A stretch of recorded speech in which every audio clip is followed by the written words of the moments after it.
All right.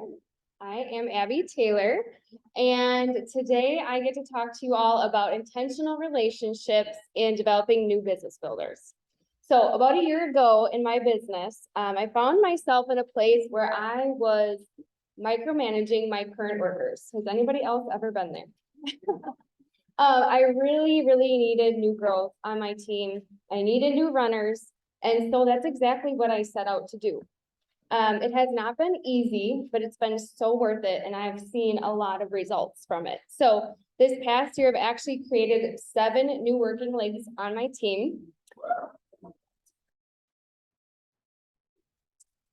And creating intentional relationships with these women, these 7 women, really has played a big role here in the success. So I will tell you that connecting with people, loving on people, communicating with people, it's not my strength. It is not in my top 5 strengths. In fact, when I started this business 4.5 years ago, I told my sister, I don't like people. I don't do people. But in fact, I just learned I was not self-aware. I didn't have confidence in myself. So that has definitely evolved. But so what made me want to dig into this area that I just was not comfortable in? It's because I knew it was necessary. I knew it was necessary. I knew that if I wanted to see growth on my team, if I wanted to see growth in my business, if I wanted to see my paycheck increase, if I wanted to be a better leader for my team, then this is an area I had to be willing to dig into and figure out. So there is nothing, like Christina said, that you cannot figure out if you are willing to put the time and effort into it. And I was hungry. I was tired of feeling stuck in my business. And when you couple that with the desire that you have to create change, plus the vision, and knowing that God has put you in this place for a reason, and He calls you to steward your business well, then you will be willing to get out of your comfort zone, to try new things, and to lean into the very things that you've been resisting. So Colossians 23 says, whatever you do, work at it with all your heart, as working for the Lord, not for men. So the verse does not say only work hard at the things that come natural to you. Only work hard at the things that feel fun to you. Only work hard at the things that feel comfortable to you. No, it says work hard at all the things you do. And you guys, the truth is leaders don't avoid challenges. Leaders welcome challenges. The Lord did not create you to avoid fear or the hard work or just coast through your life. He really wants us to be committed to this journey of refinement and growth. So John Maxwell, Uncle John, says the more intentional that you are about your leadership growth, the greater your potential for becoming the leader you are capable of being. So let's talk about intentionality. Like this quote, it says to live intentionally implies that it's not always going to be convenient, but intentionality, that's what it will take you to significance if you do not give up. And I think we can all say that we long for significance in our life, right? To make an impact. So being intentional in relationships is actually often overlooked, but it can really make the biggest difference. The word intentional is actually defined as done on purpose and being deliberate. So, question for you guys is, are you being deliberate in your connections with your product users? Are you being deliberate with your prospects? What about the workers who've been slowly building for the past 5 years? Are you being deliberate with them? So intentionality in your relationships really requires you to be active rather than passive. So I was very passive before, and I had to decide to dig in and be active. It requires you to take action instead of waiting for things to happen, or for a person to work through their own mindset issues, or for someone to come back and say, yep, I'm ready to run. When I think of intentionality, I think of being strategic. I think of pursuing something passionately. I think of patience, determination. So I didn't wake up one morning magically being a master of loving on people or knowing how to seamlessly connect with them or communicate like an expert. It was a decision that I made on purpose to grow in that area. So a little background for you guys, these 7 women that I helped get started with their business here actually it's like the last 6 months. All of them were from my cold market, which means I had 0% connection with them, had 0% knowledge of who they were prior to me initiating that connection with them. So 2 of these women were happy product users for 1 to 2 years before they started sharing. 1 started sharing casually right away. 2 of them waited a few months before dabbling. 1 started sharing after she got her results. And then 1 was a gal that I tapped rooted into my team. She was a level 3. So I hope you can see here, there is no one ideal person. There is no one perfect tool or magic wording. There is no perfect timeline. It all comes back to me initiating connections with people who were in my sphere of influence or on my team and maintaining those relationships over time, again and again and again. So I've got 4 points for you guys today. The first one is connect with people on purpose. We cannot leave relationships to chance. It's kind of like if you don't put it on your calendar, it doesn't happen. So for me, I have to be proactive in this area. When I sign someone up, I'm already thinking to the next step. Law of navigation, right? You can't just let the days go by and then a week goes by and then a month goes by. You have to look ahead and start putting things on your calendar, thinking, what is the next step with them? When's the next time I can connect with them, whether that's on the phone, Zoom, in person. Actually, yesterday was the 1-year anniversary with one of my gals who's a senior gold. I initiated taking a walk with her. Now, some of you are like, what's the big deal about that? Well, I'm an introvert, love time alone. It makes me super nervous to meet people for the first time. But I knew that in order to gain her trust, to grow a relationship, to take her to the next level in her business, I had to be willing to initiate. And so we went for our first walk a year ago. And so you got to be willing to look ahead, put dates on your calendar so that people don't get forgotten about. It has to be done on purpose. So I'm not a natural connector. It's not necessarily my strength, but again, being willing to do the things that make you uncomfortable, doing the things that you often have been resisting in order to see the changes that you want in your business. For the women who joined me in sharing 1 to 2 years after being on the products, they both told me that it was my continual connection with them. One's in California, others in Wisconsin, have not met either of them face to face yet. So the one gal wasn't even on social media. So the only contact we had was through text message. So you've got to be creative in how you can still continue to connect with people over time.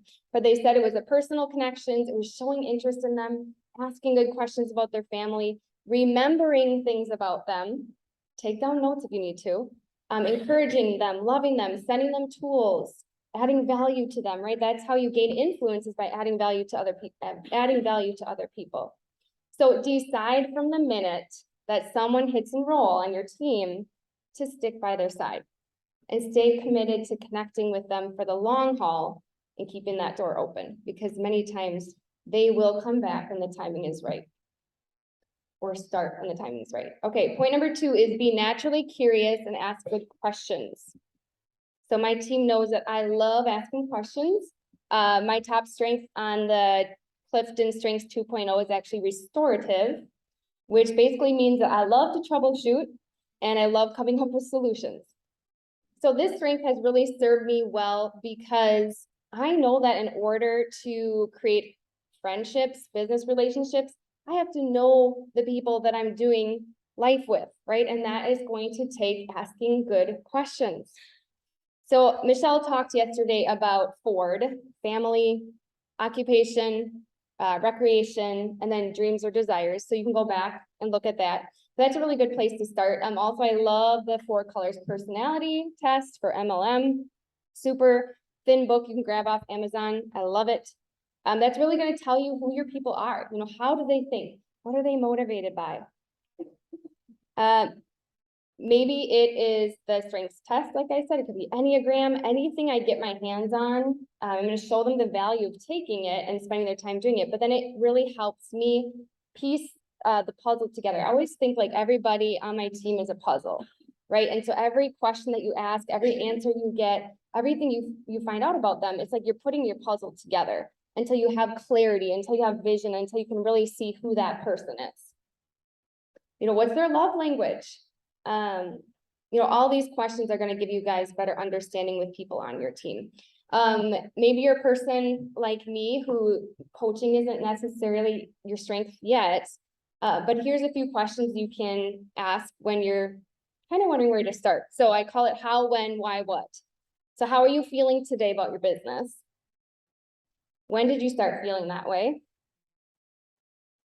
Why do you think you're feeling that way? And what's the truth there? So this is for anybody that's struggling with mindset, and we know that 80% of this business is mindset. So how are you feeling today about your business? When did you start feeling that way? Why do you think you're feeling that way? And then what's the truth there? So don't be afraid, you guys, to dig in and ask questions. That's the only way you're going to be able to uncover the things that are going on with your workers and their mindset so that you can help them move forward. All right, point number 3 is cast strong vision and call out people's potential.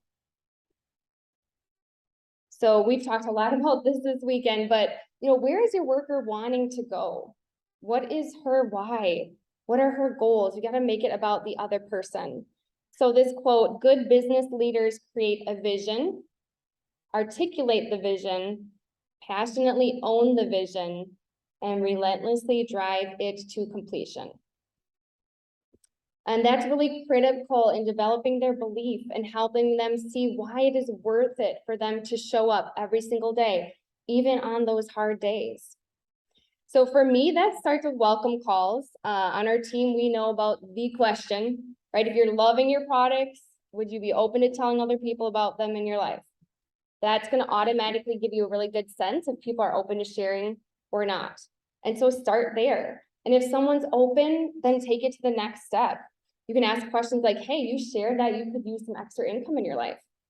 You know, what would an extra $500 do for your family? What would that change for you and your family? You know, how would you feel when you see that money coming into your account? So start to really dig deeper and figure out, you know, make it personal connection with, it's not just money, it's what can the money do? What can it allow for them? And they may not even be motivated by the money. You know, it might be the community, it might be sense of purpose, it might be that they have an amazing product testimonial and they want everybody else to have their hands on these products. So again, it comes back to knowing your people, asking good questions, spending time with them. And point 4 here is communicate with and coach your people. So anytime that someone is working to create greatness in their life, there's going to be setbacks, right? There's going to be obstacles along the way. And I'm sure that we all have been there. So again, 80% of this business is what's going on between people's ears and their minds. So it is not if people will struggle with mindset, it's when, right? So again, coaching is not necessarily my strength. I'm working on it. It still makes me nervous. Emotions make me nervous. Not knowing what to say makes me nervous. You know, if this presentation went away, I'd probably start crying.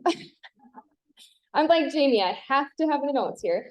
But I'm still willing to do it anyways and fail forward, because that's the only way that you're going to grow as a leader, is by stepping in and doing the things that make you scared. So you've got to decide to lead your team from the front. Have that desire for all of your people on your team to succeed and to see their whys come to fruition. You know, normalize the struggle with people. Share your story of how you've overcome, or you know, perhaps somebody else's story that they can relate with. You know, stay connected with your people, whether it's a weekly phone call or you're texting or it's in person. You know, get creative, but keep that communication line open and just be willing to be real with people. And let them know that you are not going to give up on them. You're not going to give up on them, and always keep that door open for them, no matter, you know, if the timing isn't right or if they slow down or whatever the situation may be. So make sacrifices for your people, be flexible, keep your schedule open. And as we wrap up, I want you guys to be thinking about these questions going forward. So on a scale of 1 to 10, how would you rate your current quality of connection with the people in your organization?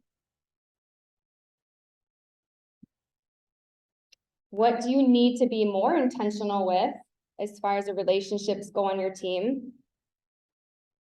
And what is one action step that you can implement moving forward? That's it, thanks.